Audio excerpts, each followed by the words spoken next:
The Dorkening and all affiliated shows are not intended for anyone under the age of 18. The following may contain discussions or scenes that have adult situations, graphic violence, nudity, strong sexual content, and graphic language. This show is intended for mature audiences only. Viewer discretion is advised.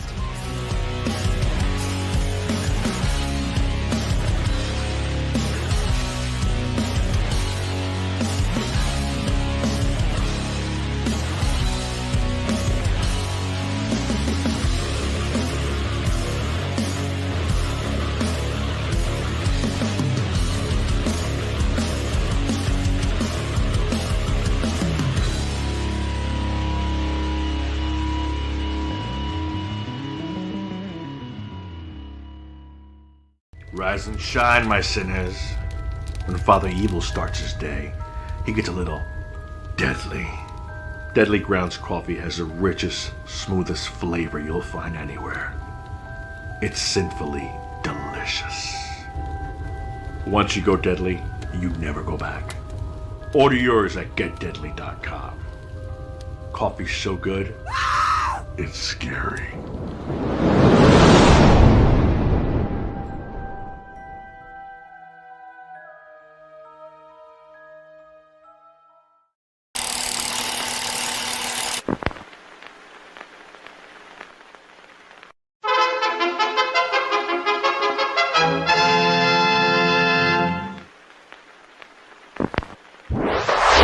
Persons under 18 will not be admitted.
What the fuck are we gonna do now? Get high.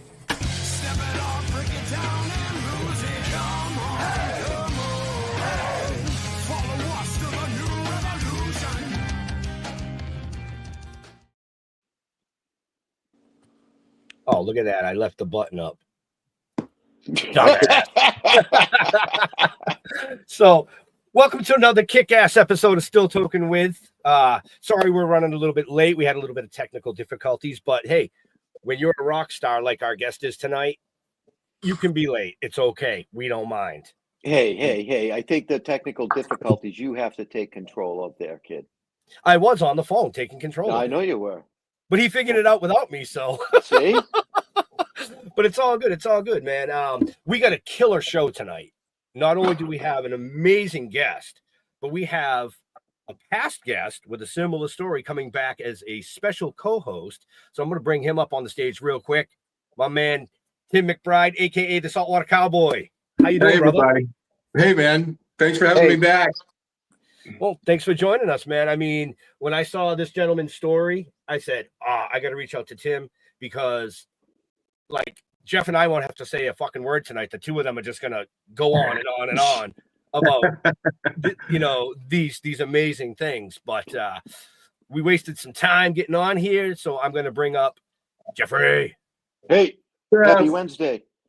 Pre-Thanksgiving Day. Is it Happy day before. Happy day before Turkey Day? Yeah, something like that. Maybe. I don't know. But it's Wednesday. I've been looking forward to this. I watched the documentary today. Amazing. I was confused. There's a lot going on, so I want to hear it straight from the horse's mouth. You know what I mean? We didn't get a chance backstage. I want to pronounce his name correctly. So George, if I get it wrong, you can kick me in the balls. I don't care. George Martorano, is that correct? Yeah, 3 syllables. Martorano, yes. Martorano. Okay. So And very obviously Italian. That's obviously Yes. Italian. I'm married to a full-blooded Italian, so I understand the Italian stuff. That's why I don't get it too often. so. Welcome to the show, George. Thank you guys for having me on. Well, with a just story wanna like check- yours, go ahead. Just want to inject the technical stuff I'm not good with because I went to jail before cell phones were invented. I held my first cell phone in 2015. Right. So I'm not good with this tech stuff. I know I do an awful lot of filming, believe me when I tell you. But that's what it is. Didn't you go to jail before the internet? No. But we didn't have access to it. But I did. Right. So, just real quick for our viewers that are viewing now and our listeners later, George has got one hell of a story here. Before we dive into the story, I do have the trailer for your newest documentary, Life Without Parole. So I'd like to just bring that up, play that real quick to kind of give everybody a sense of what your story really is all about. Is that Sure? Go ahead, shoot it. all right? So this is only about a minute and a half long, folks, but this is George's documentary, Life Without Parole.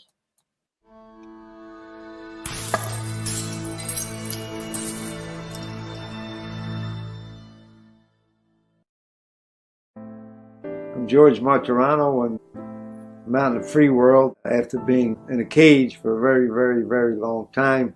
I said 3 verys. That means each very was a decade. So that's 3 decades, over 30 years.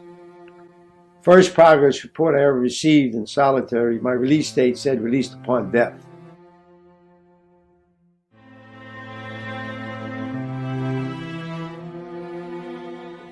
Nicodemo Styrofoam comes into play in 1981 and really changes the face of organized crime in Philadelphia. Everybody wanted to thump their chest and say, I'm the toughest guy on crime. End of story. When they come in and arrest you, and if it was government arrested, they get a notch on their belt. Even the prosecutor, the U.S. attorney. This is all career driven. George's father was apparently allegedly involved with the mob. That spilled over into his case. That should never have spilled over into this case. To go in front of Judge Hannum on an open plea with no agreement, you had to be out of your mind. That was all coordinated in the back room between the prosecutor, my lawyer who sold me out, the judge, Washington. They devised this big plan that the only one that could bring down the Philly mob was me, and they had to break me.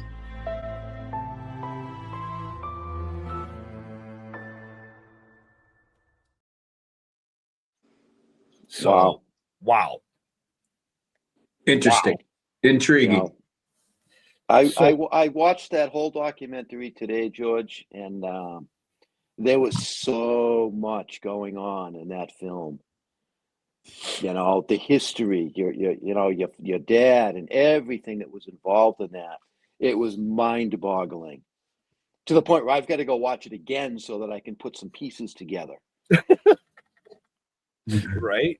Yeah, I have. Incidentally, I have one on Amazon Prime that was just released called George Martorano. These ain't no fairy tales. It's doing very well, and I got another one on Netflix coming out 2025 in April. But this show, the ones you guys are saying, Life No Parole, the George Martorano story, I think it's one of the best documentaries that I have done. I'm very proud of that. Yeah, I had the chance to watch it today, and when I spoke to you and Jill, I believe the producer earlier today. I mean, I was blown away because I watch a lot of documentaries, and I could not turn away from this one. They did a very good job. They're very professional. You know, they're affiliated with Villanova College. They do an awful lot in our area, and they're growing. They're growing as filmmakers. So I'll work with them. I'll be happy to work with them again and again. Right. And just for our viewers and listeners, if you're interested in anything that we talk about tonight, from what George just mentioned, you know, the fairy tales, it's all in the show notes up above or down below, depending on where you're watching or listening to us. So make sure you go check out his stuff, because, I mean, we're only going to touch the tip of the iceberg in an hour interview. Right. I'm around. We can do it again. You can do it again. I heard you're good people, so I'm around. We can do it again. Oh, see, somebody spreading rumors again. Yeah, who was that one person that saw him? I think it was you, Tim. I think it was you. Oh yeah, okay. You know, but George, I gotta wholly agree with you, man. These guys are awesome. I've done their show before. We were at a live event together just not too long ago, and had great fun. You know, it just, you know, telling the stories, and they're quite right. You know, I mean, myself as well. You and I are on a bit of opposite genres here, you know, somewhat, but still going down that same lane about, you know, your life is in, you know, total hands of, you know, out of your own hands when you become a number and not a name any longer. And only having an hour to try to compress a lifetime of shit, it's hard to do. Right. I can totally empathize, you know, with that. But I'm curious as to how your beginnings, you know, your early beginnings, you know, was it family dysfunction, or what was going on in your life that made you kind of go down that lane, man? No, the street I was raised in was nicknamed Gunman's Row. It's had a lot of coffee houses where these gangsters hung out, and the people in the business world, when they had money owed, they wanted to get a guy clipped, they used to go to Gunman's Row. That's the street I was lived on. At an early age, I experienced it. I was 2 years old when a guy named Benny the Gimp, he was a tough gangster. He used to carry 2 long barrel 38s, and he used to come and get me from my mother at 2 years old.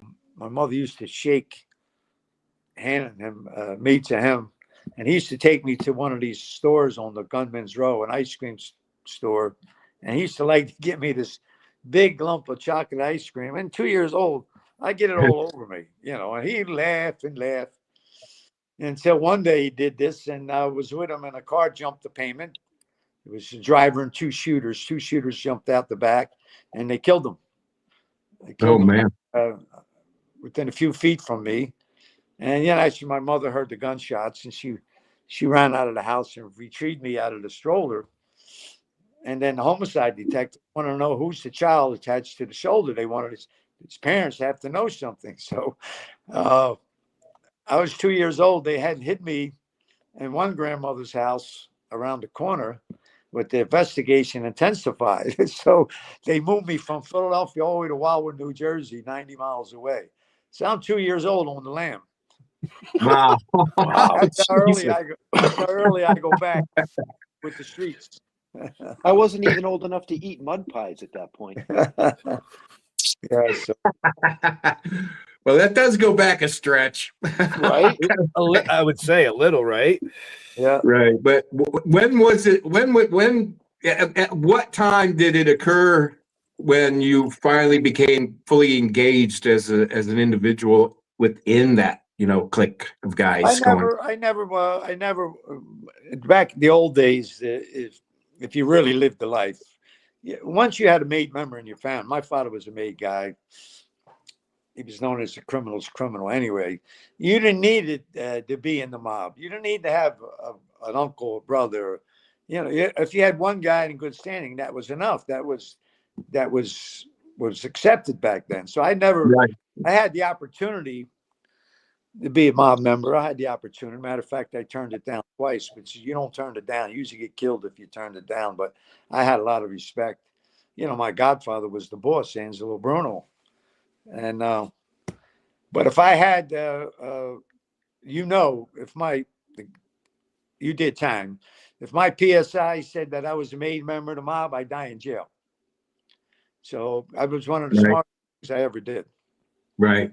It was sort of a good fella thing going on there, where they were kind of hoping that one of the guys would get made. You know, it was like them all getting made kind of thing. So that was the real deal then, huh? Well, I was raised in it, and when you're raised in it, I used to try to get away. I wanted to go with girls, go on vacation, go to Florida. So, and other guys that weren't raised, you want to come and hang around. To me, that wasn't. It didn't make no sense to me. So I get away. Yeah. Right. Well, I can, in a lot of ways, empathize with the way that was brought about, or it came about in your life, because I didn't aspire to become what I became. One of the biggest pot smugglers in American history. I didn't aspire to that. I just kind of forced my fucking way through it, man. I just tripped and fell. And, as opportunity presents itself, and I've always found a saying that I'm not that fucking guy in the back of the crowd standing on my toes trying to see what the fuck's going on. I'm elbowing my way to the front, because if there's some shit going on, man, I want some of that. Well, that was me. So, I'm not going to fucking wait around for the shit. So that's how I wound up stepping up, because, if nobody else is going to step up, then, hey, I'm there. I'm your guy. Well, thank God you're home, and thank God we're home and talking about it. Yeah, incidentally, I did 32 plus years nonviolent first offender. And I heard conspiracy. I never got caught with a joint. Now today, I got the biggest brand in Jersey. It's called the Grow Father. The Godfather. I'm the Grow Father. I have the biggest. Right, yeah. I'm just contracted into New Mexico, Illinois, and that's why I'm here in Nevada.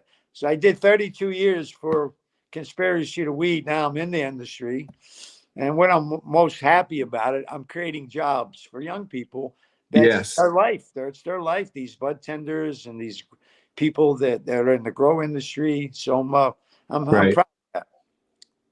Right. And I am too, to tell you the truth, the industry coming and the total irony. I mean, I get it, man. When I was given 160 years mandatory to life and $16 million in fines, my ass went like that, and it was over for me.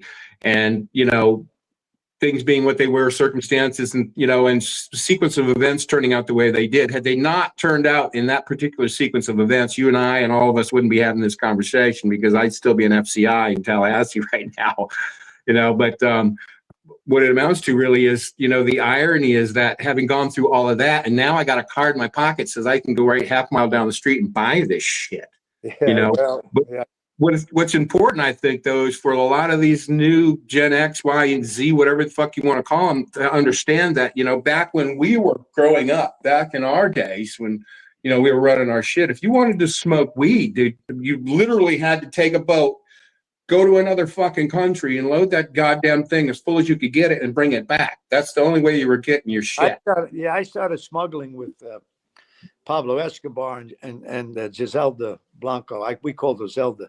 They were in the weed business before they were in the coke business. I was very close with them. I didn't get involved with coke. And, but she's the one that pulled Pablo and Carlos out of the gangs to help them figure out how to gather the coca paste and be their conduit. She made all the money. Basically, I said I knew her very well. What she did to Miami is what brought their shit down on us. Yeah, everybody in Miami wanting to be the guy, man. But she was killing them like ordering pizza. Oh, forget about it. She wanted to marry me. She killed 3 of her husbands, and she killed her fiancés. And Pablo offered me 1,000 keys to marry her. Oh, God. Pablo, let me ask you a question. Let's go. What happened to the first husband? Oh, I don't know. Crazy business. All right, let's skip ahead. What happened to the 5th husband? Oh, I don't know. Crazy business. You want me to marry her? I was close with them, but I got away from them when they went into coke. Right. Yeah.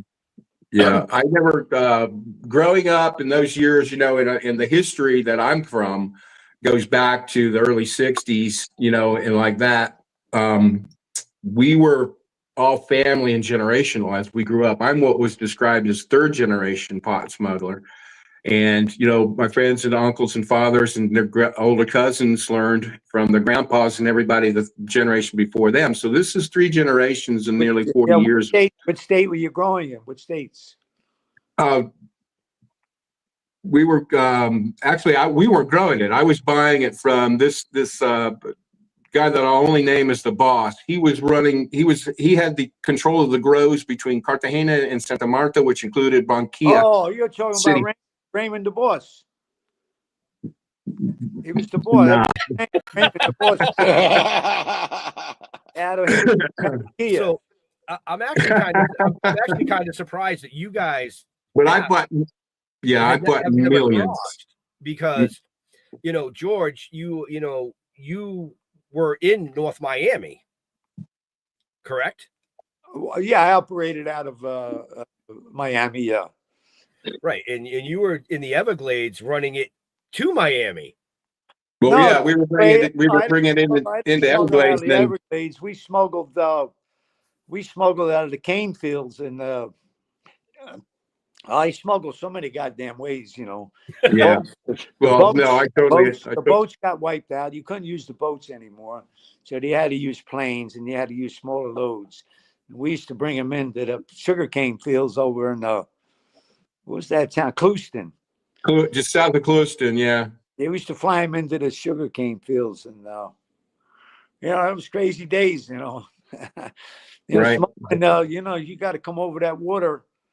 As you know, you're only about 20 feet above the water, and you've got a load, and you got that plane full throttle. And that's dangerous. There's a story in my book about a guy hired me to, unload his ship, but he was flying it in DC-3. Now the max load on the DC-3 is only 6,000 pounds. Right. They had Santa Marta, Punta Roja shit in there, which was, if I'm buying it for $10 a pound in the lowlands, the Colombian red and the gold, but in the highlands where the shit was a little bit more potent, you're paying between 40 and 60. So you make up in dollars and cents what you lack in the amount of loads. So DC-3 is only 6,000 pounds. And these guys, like you said, you could literally in those days fly, what you heard the phrase, fly under the radar.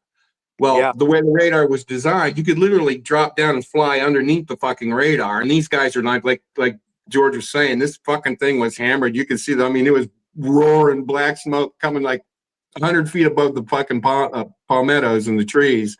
Yeah. They dip down over the water a little bit, and then they just start shucking them out the fucking door 20 at a time, big giant piles of them. But to get any significant amounts, we were moving 40, 50. I've seen boats with over 400,000 pounds at a time on them back in the days when it was possible to do such a thing. Oh, you had Randy. I don't know if you heard Randy Lanier. And, oh, yeah. I've talked to Randy dozens of times. They were bringing in barges. Christ almighty. 5. We were bringing in. We bought 50,000 ton barges. Yeah. Anyway, thank God we're here to talk about. A lot of guys that aren't. Right? No, that's right. You know what? And we moved a lot of stuff. We got a credit for moving a lot of material, but. I've never once would I ever say that we were the only potholers out there. That's just being an insult to potholers everywhere, man, because no matter who you were, whether you made it or didn't make it, God fucking bless your ass, man. Well, I want to thank both of you guys, because back in the day, I never would have had the opportunity to fucking smoke any brickweed. It wasn't called brickweed until they took us out of the picture and the Mexicans took over. That's when it started becoming brickweed, because their shit was, Right. You were getting Caribbean marijuana in the days, but in the 60s and the 70s and the early 80s, man, and all through the 80s, it was either Jamaican, it was South American, or Central American. You had maybe, 4 strains, 3 television stations and 4 strains of fucking weed. That kind of thing. We just lost George. You there, George? Bummer. Yeah, but it's very interesting to see the contrast, between our dynamic, This is very cool. Well, what's funny is, I mean, you're familiar and you know the same people. Yeah.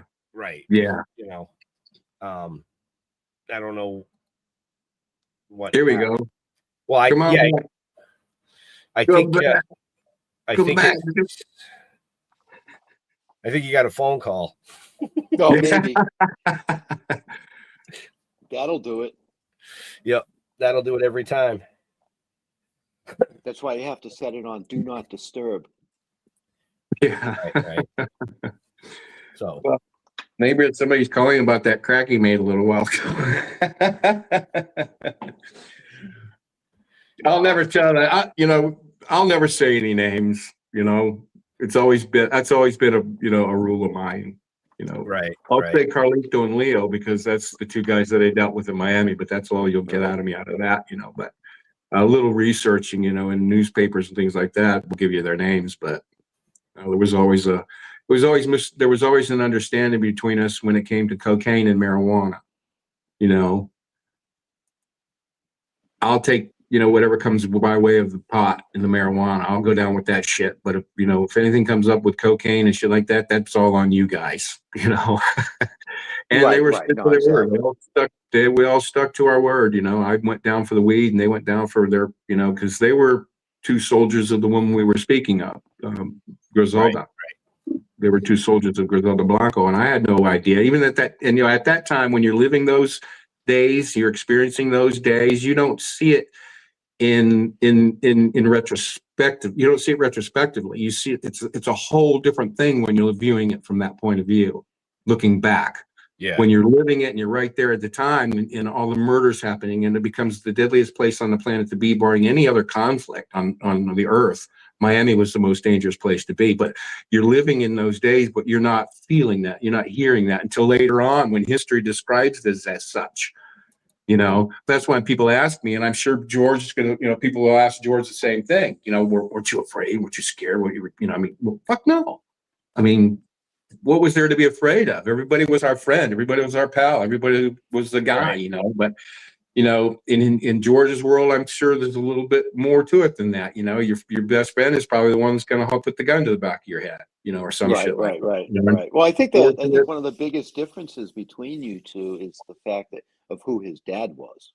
Yes. And just the nature of the business itself, the sophistication in which they were dealing with was a whole lot different than the sophistication we were dealing with. Hello. We were more into, and he's back.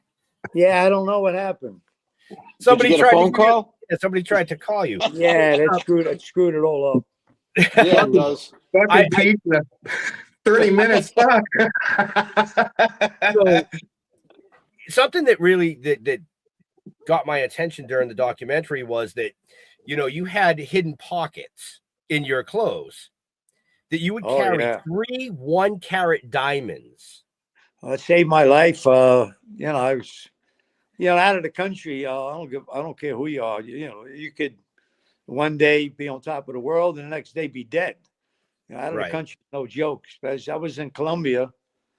I was with Raymond. They called him the boss. He was out of Cartagena, and I went down there to get some weed. And he said, "Forget it." He said, "There's nothing happened." I said, "What are you talking about?" He says, "They didn't pay the Indians. Indians grow the weed up in the Santa Marta region. It's their hills about 80 miles outside of Barranquilla, and." He said they sent a guy with no shoes on with a machete. They found somebody attached to the guys that didn't pay them, and he cut his head off and sat on the curb. And that's the Indians. So I said, I didn't come down here for nothing. I'm going up there.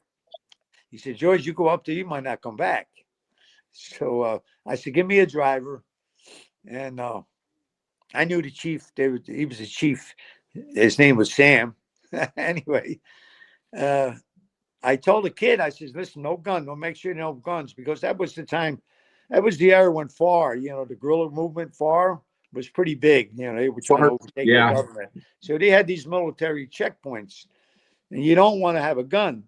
Well, this idiot kid didn't listen. We get stopped at a military checkpoint, and he's got a machine pistol under the seat. It looks like a handgun, but it's a machine, like a machine gun. It's got a long clip. Right. I said, "Oh my God!" So now they rough us up. They take us to a military compound, and they throw us in these cells. These cells are actually slanted on like a little hill. The reason they were slanted because they run water through the cells, and there's nothing in the cell but straw. And the back of the cell is a trough, and that's where you drink, you relieve yourself, and wash. But if you drink that water, you're probably going to die in about 6 months. Anyway, anybody that travels out of the country, you drink. The only thing you do is bread and coffee. Don't eat nothing, and don't drink nothing. Bread and coffee. Right. And anyway, so the one captain, he says, "Yeah, we're going to execute you. You better tell us this and that." I don't know. And I don't know what the Spanish kid was saying. So I used to have my clothes made with secret pockets, and I used to keep 3 1-carat diamonds. They weren't flawless diamonds, but they were good. And in the middle of the night, I tore a little pocket, maybe a quarter of an inch. And I took out a diamond, and I called the guard. It's like 2 a.m. And I said, telephone. And I showed him the diamond. But I was smart enough before I left Berne Hannum. I told Raymond, I need a phone number, and I need a guy by the phone. He has to stay by that phone until I come back. Raymond, me and him were close. And sure enough, thank God, when I made the call, picked up, guy spoke broken English. I said, you told him where I was at. I forget the little town where the military compound was. And I told him, make sure you tell Raymond he has to be tomorrow morning, early, 20,000 US. Make sure it's US. They're going to execute me. So anyway, long story short, money hits the next morning, and the captain that was going to execute me, I'm in his office, we're drinking cognac, and he said, "You with me now? Don't worry. I bring you the weed. I bring you the weed to Berne Hannum." But they were going to kill me. If I didn't have that diamond, I might not be doing this conversation. What year are we talking about, George? Oh, Christ. Oh, Christ. I say late 70s. Yeah. Late 70s, yeah. Weed back then, it didn't come like it came then. It came in burlap bags. No, dude, it was some mess. Yeah, it came at like 90 to 130 pound burlap bags, Yeah, well, they were all different fucking sizes. We called them pillow bales because there was no organization. There was no compaction. That was all before that shit happened. Yeah. And they were a mess, dude. I mean, we would bring that shit in, and, smaller boats would take it from us and run through the islands with it. We would spend 2 or 3 hours offshore cleaning the goddamn deck, sweeping into the piles and shoveling the fucking shit off the deck. I mean, it was some fucking mess, man. Yeah, I mean, the money was good. Yeah, the risks were high. The money was good. So you're buying for $10 a pound. Yeah, I was raised in a mob. And I always worked, we controlled all the vending in Philadelphia, 30-mile radius. We controlled all the vending from Atlantic City to Cape May. I mean, we were in the business for 30 years, but I worked all my life. And then when my godfather got killed, Angelo Bruno, some older guys approached me. They had a big weed operation out of Miami. They made a ton of money, but they were getting old. They needed a young guy that was raised right. They figured I ain't going to rat on them, which I never did. And that's how I got in it. You don't happen to know who they were working in Miami with, do you? Oh, Christ almighty. I forget the guy's name. Wasn't Robert Flatshorn, was it? No, I know. He just died, Bob. Yeah, he died a few years ago. No, yeah. that was big tuna operation. They were. Yeah, big tuna gone, I forget the guy's name. And I had lunch with him in Philadelphia. These two gentlemen, they're dead. They're Tang guys. And they said, "You in?" I says, they gave me $50,000 gift. And I says, "I'm in." The next day we flew down to Florida with a Learjet, and that's how I took over the operation. Right. And they had the machine all set up. They just needed a guy that they could trust that they weren't going to get robbed. Right. And that's how it went. So I know Jeff has at least one question brewing in that brain of his. Well, I want to talk about, and not to change the subject, it's really the same subject, but I want to talk about your writing. Excuse me? Your writing. I'm the most prolific writer in the world. I wrote 2 million words freehand, and that's on archives. I have it documented in archives. We call it works. As a writer, we call it works. I wrote scripts. I wrote stage plays, movie scripts, short stories, abundance of short stories. I taught creative writing. I was a mentor educator. One of the deciding factors upon my release, I graduated over 8,000 inmate students in my classrooms.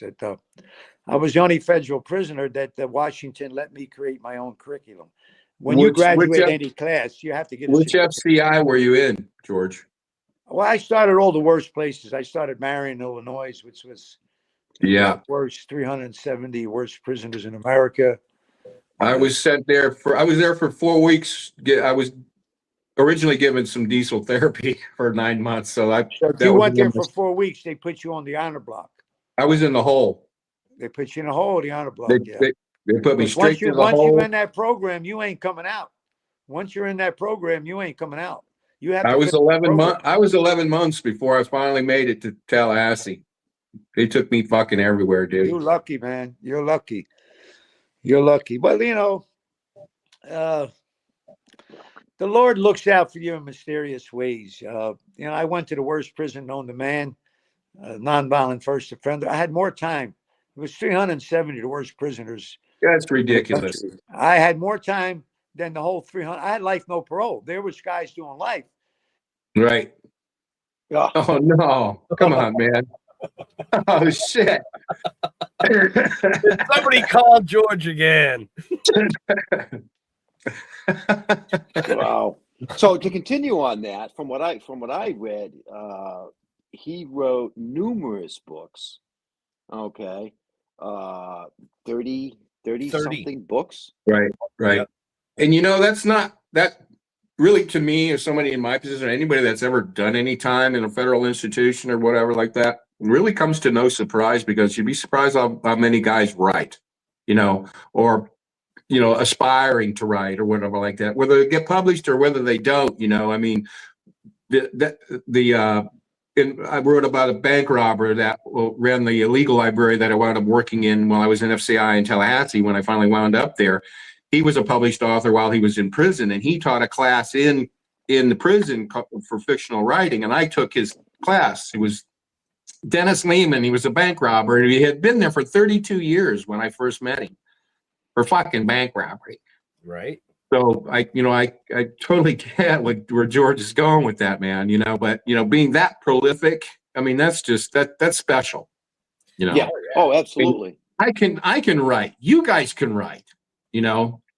It's the screenwriters. It's the people that can adapt a book to a play, to a screenplay.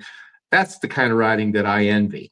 I'm not that kind of writer. Right. Right.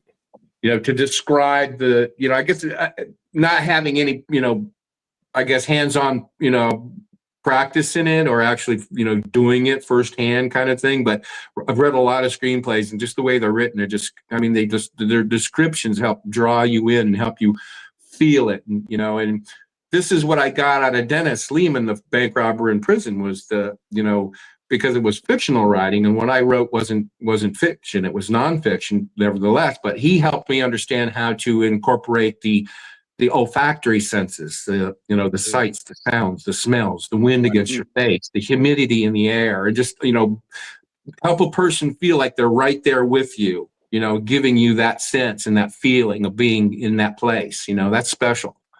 And this guy right here, I mean, that's a special guy right there, to tell you the truth. Oh, I mean, to put up what he put up with, and to be as prolific as he is in writing, and it's no wonder people are stepping up and showing this, telling his story. His story deserves to be told. To be a model, a model. He came out a good guy, man. He helped a lot of people. I mean, yeah, he did. Not everybody is a fucking criminal, quote unquote. I don't like that word being used when somebody describes me. I'm not a fucking criminal. I never was. I was an outlaw because I didn't necessarily agree with your fucking law. So I worked outside your law. You know, call it what you will, you know, potato. I mean, I don't give a shit. But when you say it, the connotation has a whole different meaning when it comes out of somebody's mouth. Criminal and outlaw, two different fucking things, man. Right. And I wish, you know, come on, George, man, get your shit together here. You know, some questions I really wanted to ask the guy, you know, I mean, not so much on a parallel, you know, with our universe, but more toward his, his particular game that he was playing. You know, I mean, there's a lot of stuff that, you know, unless you see the documentaries that we're telling everybody about, you know, or unless you read the book or have read a book, you know, something like that, you're just not getting it, man. Right. I mean, in all seriousness, I mean, he was the longest serving first time non-violent offender. Yeah. Can you fucking believe it? I mean, he got life without parole for drug charges. Right. And that was at a time before the mandatory minimums were put in place. Right. I was sentenced under the old law. I wasn't sentenced under the new mandatory minimums, which don't provide parole. But that fucking magistrate of mine found a section to sentence me under the old law that didn't provide for parole. The same thing they did with our friend here, George. Right. They found a non-parolable sentence that required me to serve the whole goddamn thing. You know, and everything that I was looking at, it appears to me, and I wish George was still here. It looks that he was railroaded because they wanted information about his dad. They wanted information about the mob, and they thought that George could give it to them. Dude, if he understands what diesel therapy is, I don't know if either do you understand what diesel therapy is. Something happens every time I get a phone call, guys. I'm sorry. There you are. Hey, we were just talking about you.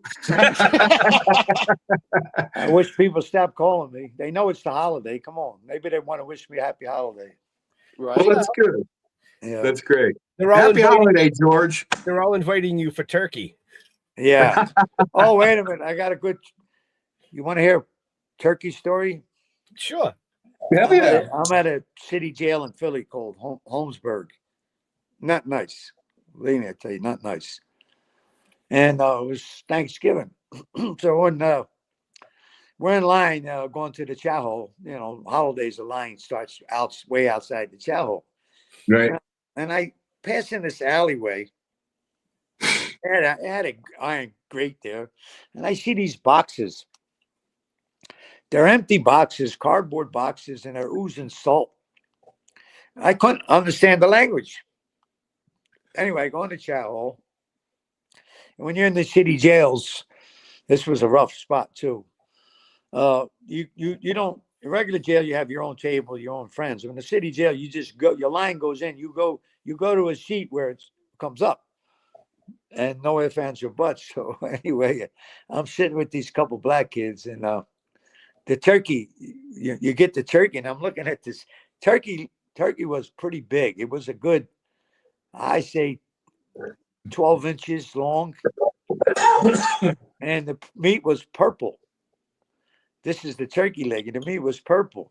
So I couldn't chew it. Anyway, I gave it to the kids at the table, and they were like chewing bubble gum.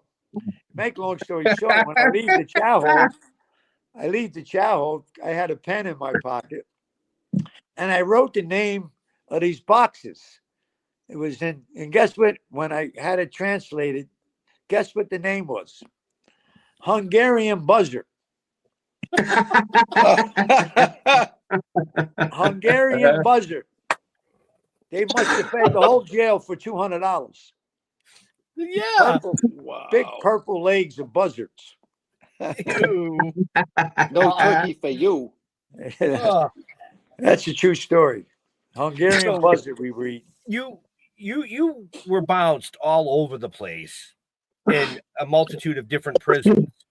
But one of the things in the documentary, folks, make sure you check the show notes because you got to watch the documentary plus his other stuff. But you actually were a cellmate with John Gotti? Yeah, matter of fact, I did a nice show in London, the London Times, recently. About John. Yeah, I was his cellie, 85, 85, 86, 87, 1986, 80. That's when his first indictment came down, was 86. And I was in MCC, New York, maximum security floor. That's the floor that guy Epstein supposedly killed himself. Yep. It's called 9 South, maximum security floor. So me and John, we were in a cell together for over 2 years. And great man. You get the first year we're in 22-hour lockup. And he only went to trial 4 days a week. So when he was in a trial, we were in a cell 22 hours a day. Wow. And, I really love him as a person, a great man.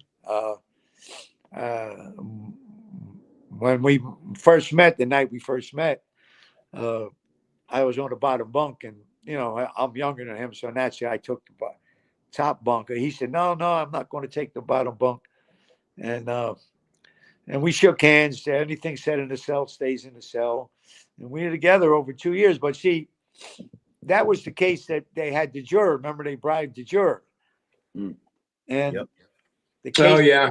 The case was going on. The jury had been out for a while, and it was Friday the 13th, and the jury has been out for days yet. So John was real upset. He's got to go to we used to get up early, take a shower. He used to like to have coffee and then a glass of juice with his vitamins. And then I used to walk him to the elevator.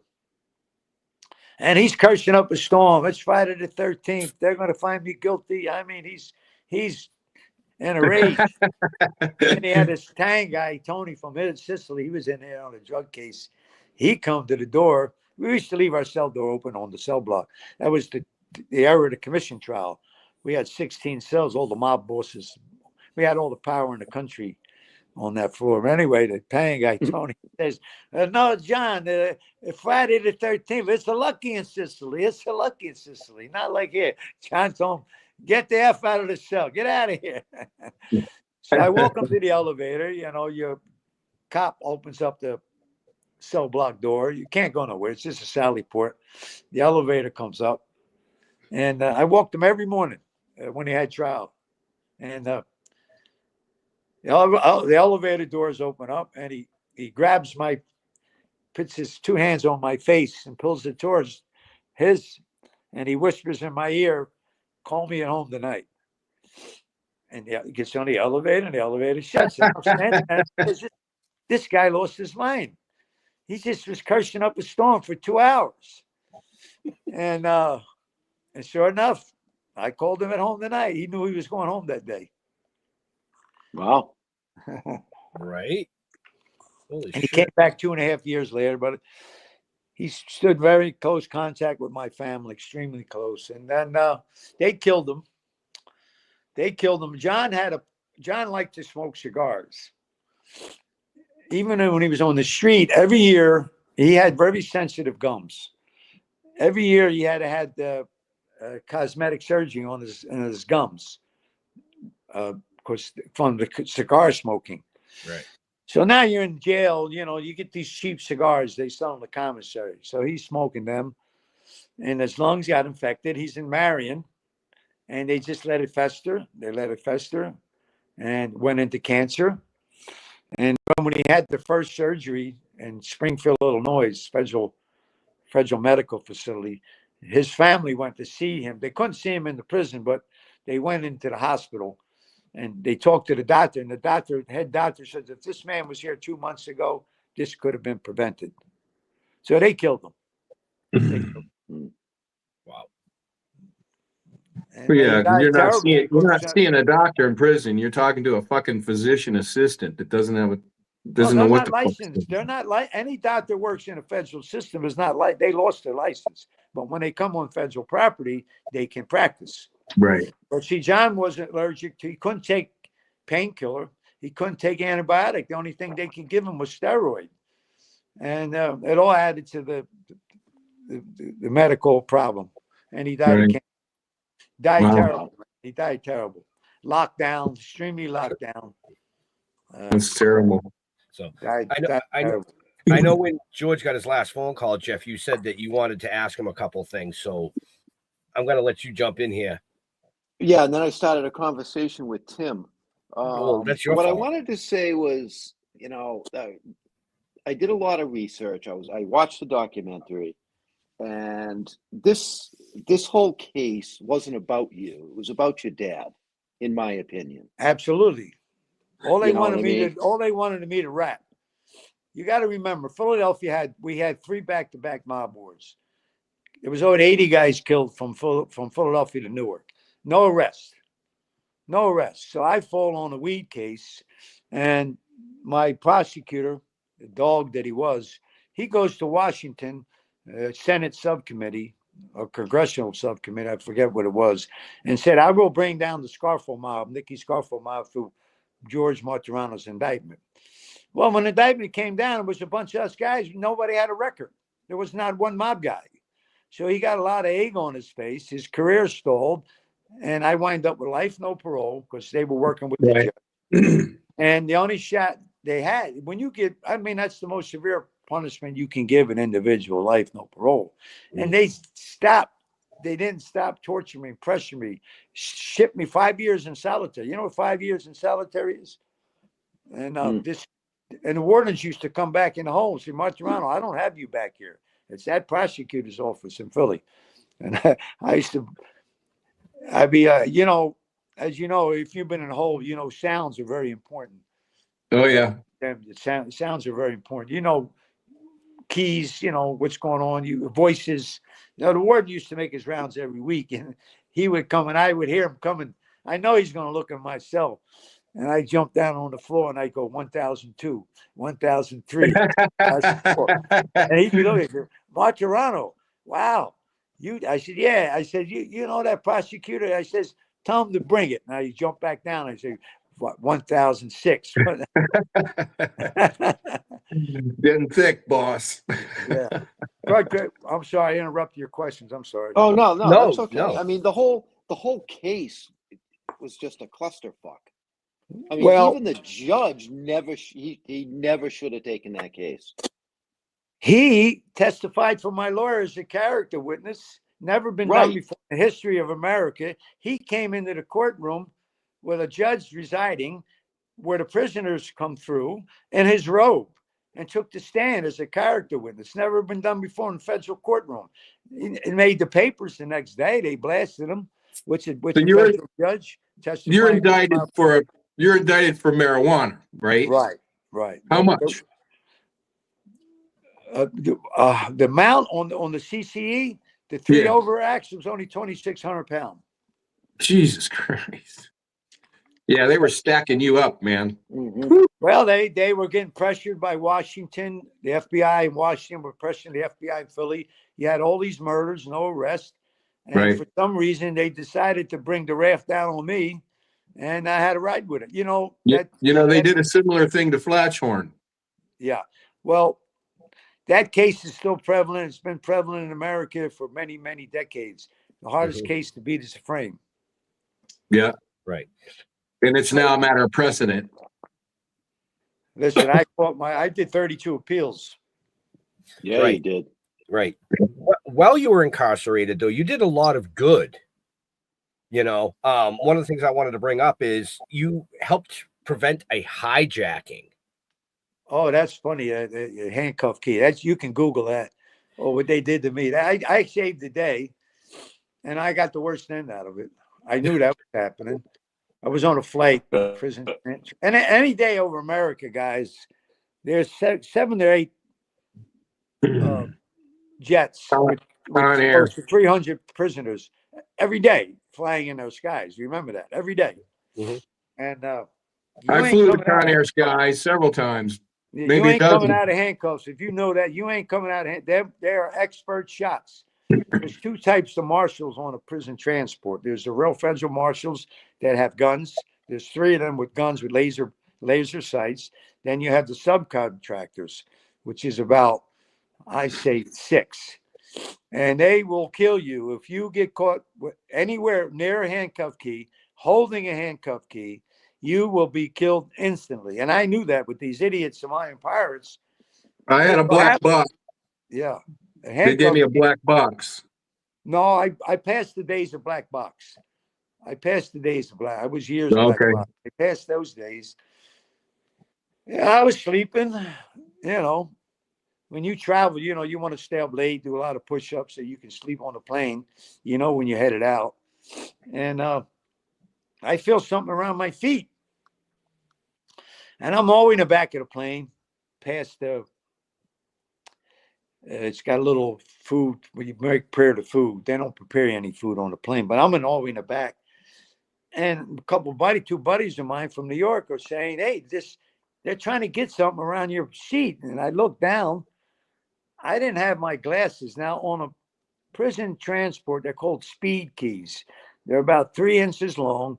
They have a rubber grip, and the key unlocks your handcuffs and your leg irons. They don't have time to have two different sets of keys when they're handcuffing 300 guys.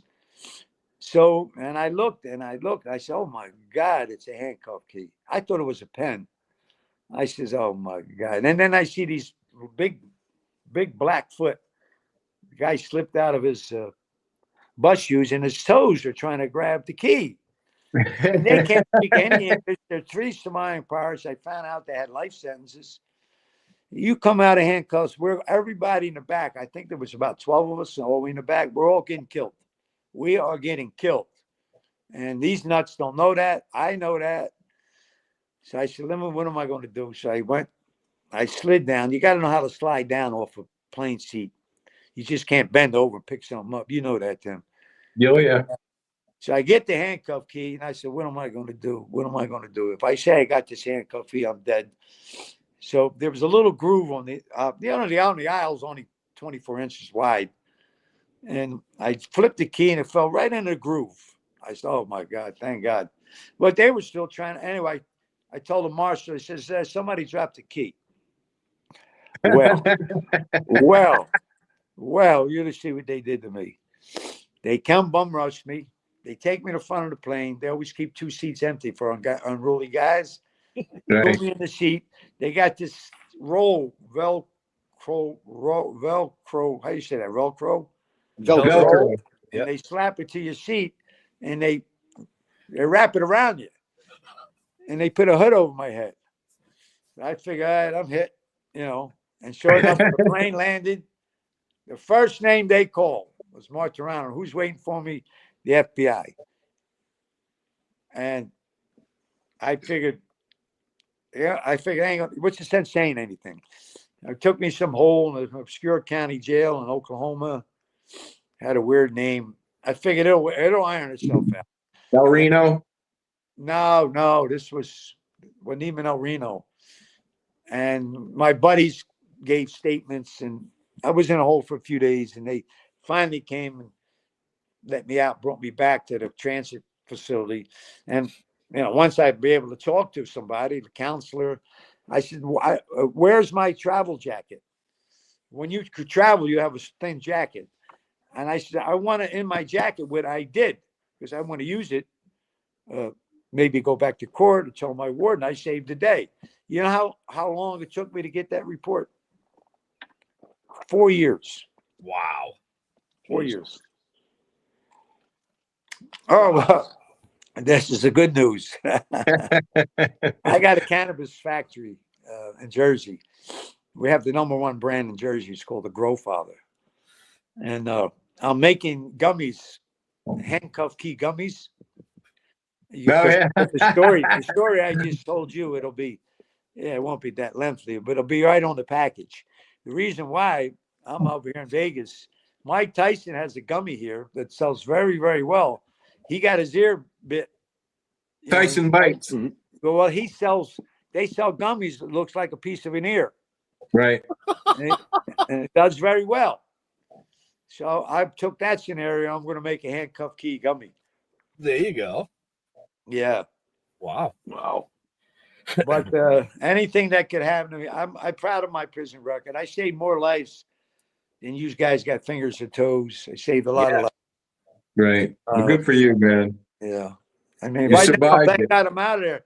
They're killing fields. The penitentiaries right now are gang infested killing fields. They're locked down 8 to 10 months a year. As soon as they let them out, they start warring and stabbing each other.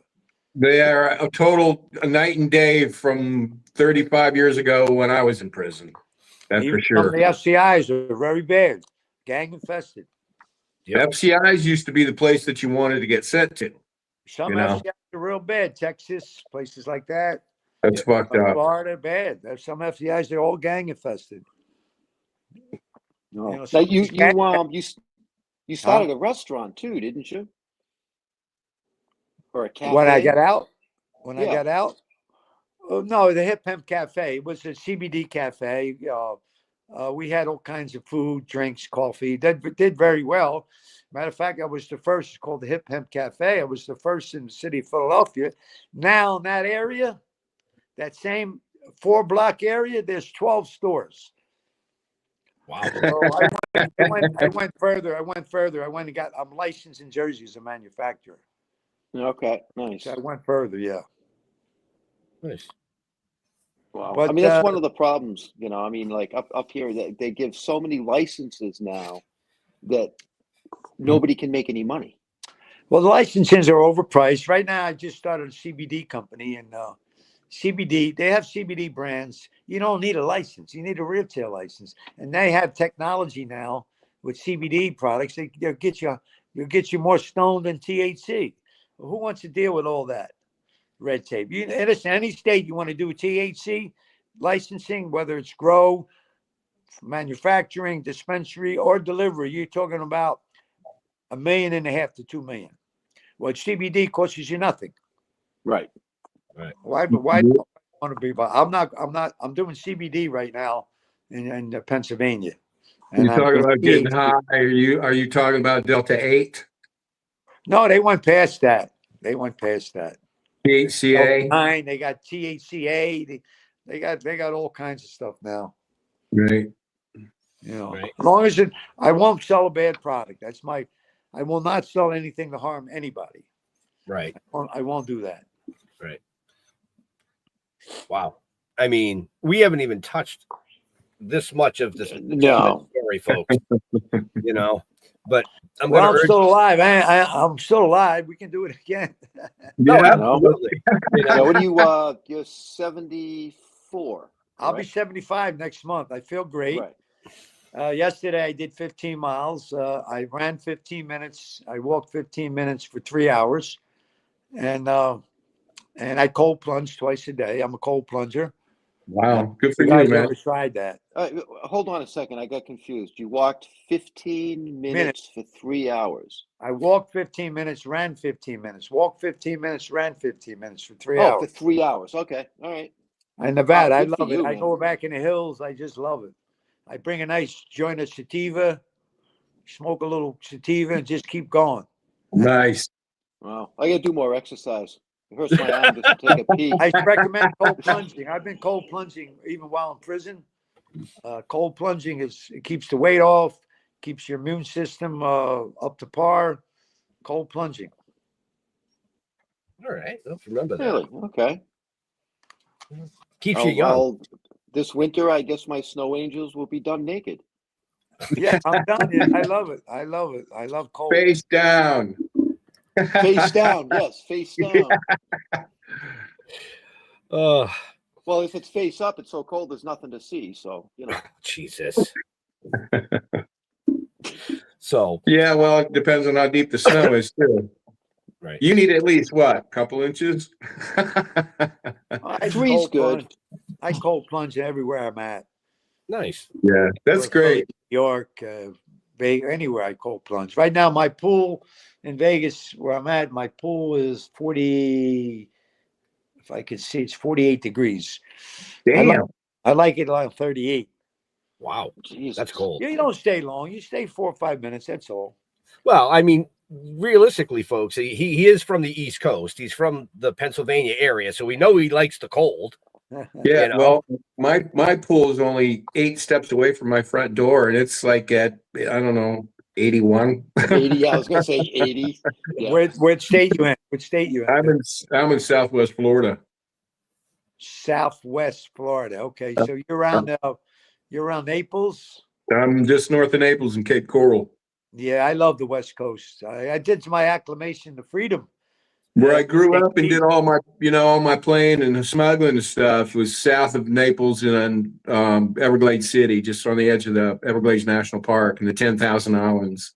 Yeah. Well, I know some. Who the hell was smuggling through there? I forget. Who the hell was smuggling through there back in the day? You name it. Steve Lamb was just a little north of us. He was in Sarasota. Yeah. Or it was in Steenhatchee, actually. Yeah. But there was, man, in those days, the 60s, all through the 70s and the 80s, there were potholders everywhere, man. Fuck. Yeah. You know, our deal was quite simply that, you know, while everybody else was doing their shit, we had a unique a scenario in which we worked. You know, it was very sophisticated. You know, it became what it became over 30 years of running it, you know, literally with impunity. And, you know, moving 20-ton, 30-ton, 50-ton loads a night, you know, onto the island and off day after day after day like that, you know, in a town of just under 400 people, over half the town was doing this. And nobody had a fucking clue. Yeah. You know, so that's how I can, I can visualize that. You kept it non-violent, which is the worst thing in drug business is violence. The worst thing. Absolutely. If I had violence, I wouldn't have got out. I was a non-violent first offender. And our friend George will be the first one to tell you that the cocaine business is done with a gun, the marijuana business is done with a handshake. Yeah, I don't like violence. No, we were family and generational. In the 11 years I did this, George, and I grew up in this industry, I'll go offshore unloading boats that had, you know, as much as 400,000 pounds on them. We go night after night after night just to unload these fucking things. In 11 years, I saw a gun one fucking time. You know, and then people always ask me, weren't you afraid? Weren't you, you know, scared of this shit? And I'm like, you know what? You know what? Turn off the Miami Vice and the fucking bullshit, because you know what? There's not to say that there weren't some assholes out there that were willing to do this shit because they had all their money invested in this crap. You know, they're not going to fucking lose it. But in our case, we were able to integrate it into a way of life spanning, you know, generations. And nobody had a fucking clue that at any one day of the week, there's 20 tons of shit coming off this little 129-acre island out in the middle of nowhere. That's the advantage we had, you know. And like we were talking when you were on the phone the last time around, was the contrast between your world and my world. Everything, all the mechanics and everything as far as money, and that's all there. But the scenario by which you play that game is totally different, man. Well, when I grew up, the mob didn't know anything about weed. I mean, I was the first guy in Philadelphia to become a big weed guy. They didn't even know about it, what it was. I still smoke today. I smoke every day. I go on stage in front of thousands of people and smoke. Hell yeah! I light up. You know, I'm no. In this, and especially when you're branding, you can't be a phony. You know that. Right. Exactly. You know, at the Seattle Hemp Festival, when I came home 3 years in a row, I was the main speaker at the Seattle Hemp Festival, the biggest in the world, 250,000 people. That's awesome. Every week in August, So you can't be a phone. If you're going to talk the talk, walk it. Yeah, can't be a phone. So I know we don't have much time left with you tonight, but I know Jeff actually brought something up earlier when you were on the phone call, and that was the self-help booklet that you wrote and published called The Shot Caller. Oh yeah, that I wrote so many books. Shit, The Shot Caller was basically how to start a business for $1,000 or less, and we had different scenarios how you can take $1,000 and go into business. So I'm proud of that. And one of my most proudest classes is Fathers Behind Bars. It's still going in the federal system, where they took estranged fathers from their children, and we reunited them. So I'm very proud of that. That's very cool. Very cool. That class is still going on. The Shot Caller is still going on. That's awesome. Yeah, the whole time you were off, we were going on about your accolade. I had life no parole. I was dying in there. So what was I going to do? I had to keep mentally busy and physically busy. What was I going to do? What was I going to do? Well, I want to say that, you know, it's admirable because you literally got fucked. You got screwed by the system, and all Yep. you did was try to do good things. Well, And like that's admirable. early in the show, the hardest case to beat is the frame, guys. Right. Yeah. Hardest Yeah. case to beat is the frame. But Absolutely. my family, my sisters, and especially my mother. I lost my mother 4 years ago. I got to spend some time with her. They walked the streets with their heads up. They went anywhere, New York, Philly. I'd rather be dead than have my mother bend their head in shame. Yeah, there you go. Walked with their heads up. Good for you, man. You know, I had sons and daughters. You know, it's not about you. It's about once you're in the rack, which they had me in the rack. Yeah. I never complained to anybody. I never told my mother one complaint. Never. Right. You got to ride with it. Simple as that. You got to ride with it. Right. Well, it's all like, I mean, an experience such as that you went through and I went through. I didn't do as many years, obviously, because, you know, the government had they were sympathetic in the way they handled us as kids. One generation a year before getting a slap on the wrist, basically, and the next generation a year later, their kids are getting life sentences. So there was a bit of a, you know, discretion going on in that world. But you know, talking about you know, your period and you know, your time behind bars and, you know, and things like that, and making a difference, you know. Like I said, because, you know, people think of criminals, and we were talking about this too, the difference between criminals and outlaws. I mean, there's criminals, and then there's people that deserve to be in prison, and then there's people that absolutely don't deserve to be there. Oh, I'm no bleeding heart. There's some scums that's definitely should be there. You Oh, know? fuck yeah. And I'm the one that created reentry. You know the word reentry? Yeah. It created reentry in the Fed system, and then it went into the state system. I created that. Me and a warden. Yep. So all those reentry programs, I created them. The skills programs, right? All that, but I never took credit. Any federal prisoner or state prisoner doing well thinks they're going to outshine a warden is but a fool. So I made the warden take all the credit. You know, you can't outshine a warden. Right. No. Right. So I know, like I said, I know we don't have much time left. Jeff, do you have any last questions for our amazing guest? Yeah, actually, something that we haven't talked about yet. Go He ahead. was sentenced to life without parole. Why the fuck are you out? The last 90 days, it's a movie in itself. I got so good with federal law that I created a case called the Holloway case. Mm-hmm. John Holloway. It's two-pronged. Actually, you had to be languishing in prison, and you had to have a good prison record. So this guy worked for me. He was one of my helpers in my classroom, John. 22nd offender for carjacking. That's violent. And he had Judge Gleason out of New York, very tough judge. He was the prosecutor for John's second RICO, John Gotti's second RICO. Anyway, I wrote this. He was working for me in the class, you know, cleaning the class, cleaning the chalkboards, making copies for me, you know, keeping one of my classrooms for over 2 years. So he had just lost some frivolous motion, and he's bugging me. Boss, you got to help me. Boss, my mother's sick. I'm in 22 years. So I figure, what am I going to do? So I know he was dead in the water as far as appeals. I wrote a letter. I'm a very good writer. I wrote a one-page letter to Judge Gleason. I just told him the scenario I just told you guys. He's a good guy. He's been helping me. He's bugging me, this and that. So I write this letter. I told John, I even gave him the stamp. I said, mail this to your judge. I know the protocol, all federal judges have 2 to 3 clerks. One of their main protocol, they never give a judge a letter. No. They never give a judge a letter. Anyway, about 6 when weeks. you submit a brief, it doesn't go to the judge. It goes to the clerk. Right in my classroom. He said, what's this? Anyway, you got a docket number. You can't get into court unless you have a docket number. And I got him in the court. Long story short, I got him out. The prosecutor's office would not address. They wanted it under seal. They didn't want no president on it. So I got him out.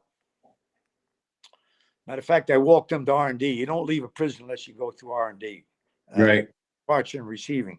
And I looked him in the eye. I said, let me tell you something, John. I just did a miracle for you. If I hear you coming back to jail on any sort of crime, you better go live under the jail. I don't give a fuck if it's state or fed.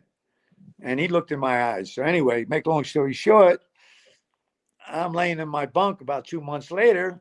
I said, all right, it's time. So I invoked the story I just told you. I wrote a one-page letter to my judge in the Third Circuit in Philly. The letter was sitting on my little tin desk to myself for about 10 days. It had coffee stains on it. It had gravy. So I finally mailed the letter. And sure enough, I'm in the yard. I get Martorano, report to the lieutenant's office. I go to lieutenant's. What's up? Your lawyer's been calling here. 3 different lawyers. I said, what do they want? He said, here's the phone. And my lawyer got on the phone. She said, you got a docket number. You got an in-chambers hearing with the docket number on the Holloway. And that's how, and it took from when I got the docket number, it took me 10 months because the judge wanted the government to come up with how to release him. They couldn't figure out a way. So we had this, my lawyer was international lawyer, Theodore Simon. He was the guy that got that Amanda Knox out of Italy. You know, the girl that supposedly cut the room. Right. Beat that case. Anyway, so the months go by, and my lawyer, they called him into a hearing in the U.S. Attorney's office, and my lawyer says, it's the first time in my life that my mouth went agap. Couldn't believe who was sitting in there. They had the FBI from Washington, the FBI from Philly, the DEA from Philly, Homicide Division from Philly, these 6, 7 guys. And they tell my lawyer, we want to release him, but we need something more. My lawyer says, there's no prisoner in the world that has a stellar record. What more can this guy do? So my lawyer tells me this. But my judge was pressuring the U.S. Attorney's Office, Philly, saying, if you don't come up with something, I'm releasing him on the Holloway. They did not want Holloway in the law books because it would open up a floodgate. How many thousands of prisoners been languishing and had a good prison record? Tens of thousands. Right. Said would not address it in the law books. So I don't know. You're giving them a precedent to cite now if you do that. I don't know what to do. I'm trying to figure it all out. Just so happens it was a lieutenant that I knew for 20 years. He was a guard, now he's a lieutenant. He had morning watch. Tim, you know what morning watch is, right? Yeah, of course. It's from 12 to 8. Now he has, whoever has lieutenant has morning watch, he has complete autonomy over the jail. He's like the warden. And he had, what does he have in front of him? The computer. So there was 2 gangs on a compound, 2 Spanish gangs. They were ready to go to war. Just so happens this bench I was working out early in the morning, it was one of them aluminum steel type benches, which the steel's easy to cut. These inmates know how to cut steel. So I'm noticing chunks in this bench here missing. I said, somebody's making knives. So I investigated. It was a junkie. People don't understand. This guys in prison have drug habits, $100 to $200 a day drug habits.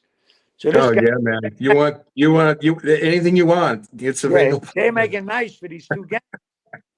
I said, when they find out you're selling to the 2 gangs, you're going to be killed. You know that. I said, I'll tell you what I'll do. I'll give me a good price. I'll buy all the knives. It was a puller case full of knives. So I buy the knives. I hid them. And I sent word to the lieutenant, call me out. So he calls me out about 4 a.m. I go across the compound. I said, listen, I got a bag full of knives. I ain't going to give you a name. I need a report. You can write me a report. They won't let me out. I need something more. So he writes this great report. He told the truth. If Martorano didn't bring us these knives, we'd be dead cops and be dead inmates. And they did go to war, which made his report authentic. They did go to war. Matter of fact, they went to war twice. And I was locked in for like 6 weeks. But they wasn't stabbing each other. They were hitting each other with locks and belts, you know.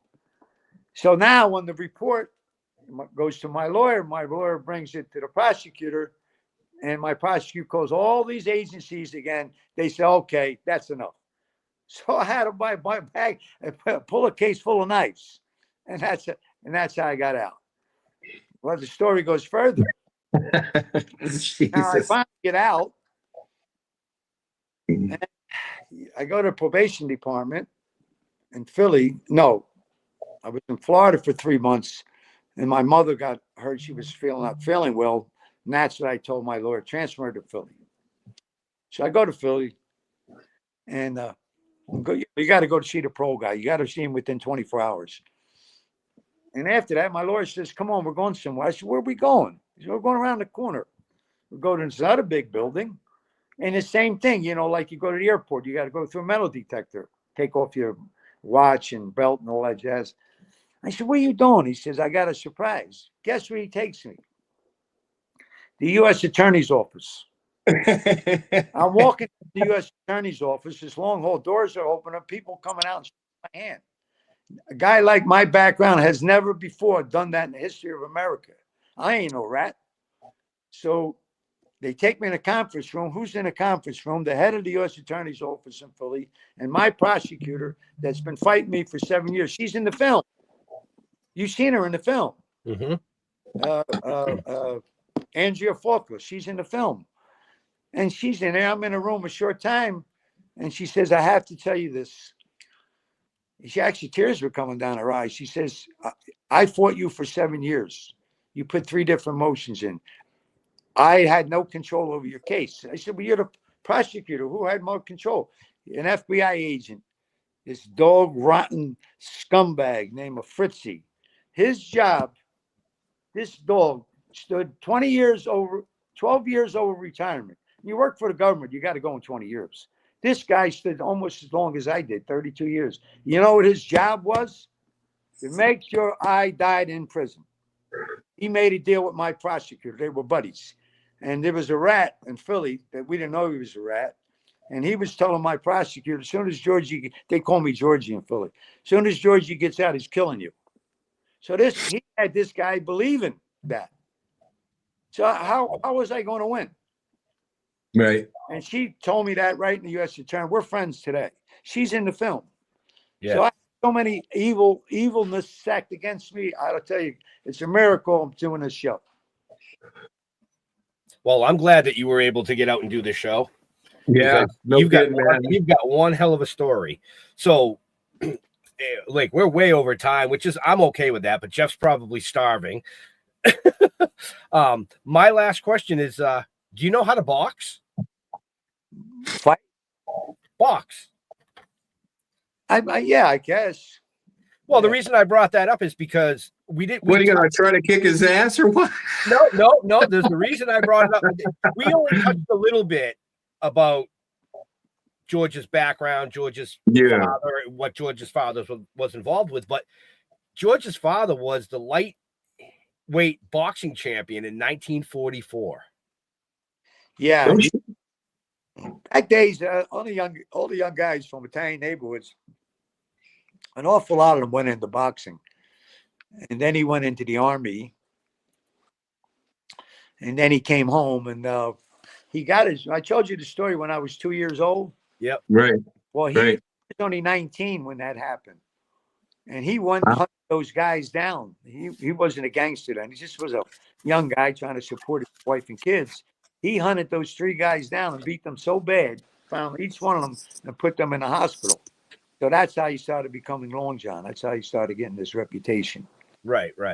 But I just wanted to bring that up, that he was actually the lightweight boxing champion in 1944. I mean, so with all that, folks, like we said before, if you want to know more about George's story, the documentary, all that is in the show notes up above or down below.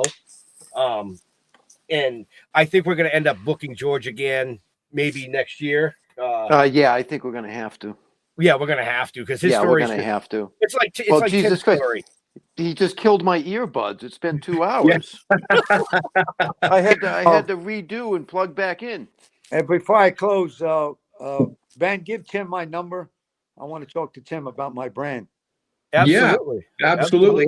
Well, let's why don't you guys connect George and I through an email, and we'll hook up with our personal information, and then George, I'd love to talk to you on the phone, man, and have a conversation with you for sure. Yeah, just Right. text me his number and we go from there after the All holiday. right. Yeah, Okay. absolutely. Yeah. All right. I'd like to see you at Steel City is what I'd like to see. Yeah, because you guys now, when do you go back to Philly? I go on 16th. All right. So yeah, I'll reach out to. I got to do another big show here last week of January. If you guys want to fly out, I'm doing a show at the Mob Museum in front of a big audience. So last week of January. I don't have an exact date. It's the last week of January. Yeah, because he's in Philly, and we're doing Monroeville, Pennsylvania, in March, or end of February.